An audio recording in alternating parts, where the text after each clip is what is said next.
Standing tall, but in my heart I'm on my knees, hands upraised, but underneath it you can see I'm on my face before your throne.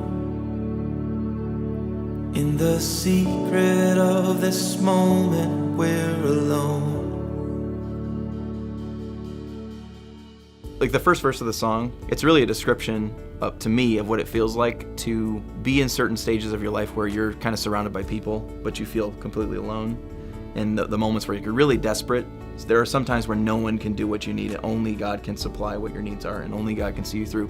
Good could be going on around you, and in this case, standing in worship with other people, but all that matters really is like connecting with God in a very direct way, in a very private, personal, and real way.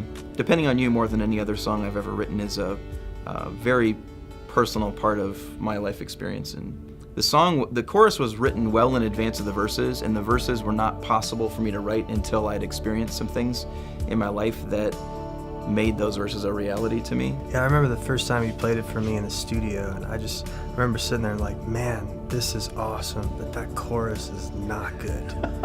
And we tweaked it, pretty quickly, but I just love how deep the lyrics of the verses are, and then it just builds up to this big epic moment of this simple declaration: I depend on You.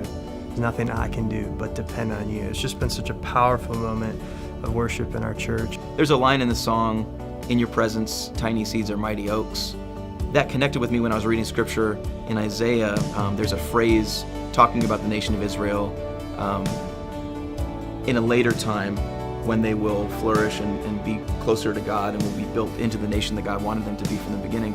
And he calls them mighty oaks of righteousness. And that, to me, that's a beautiful and hopeful line, because the state that Israel was in at the time, didn't look anything like mighty oaks of righteousness, but he knew that the seeds were being planted and that's what they would be eventually. So I think that's a parallel for our lives. Many times we find ourselves in places where we're not mighty kinds of anythings, but the potential is there because God is on our side and he has a plan for us.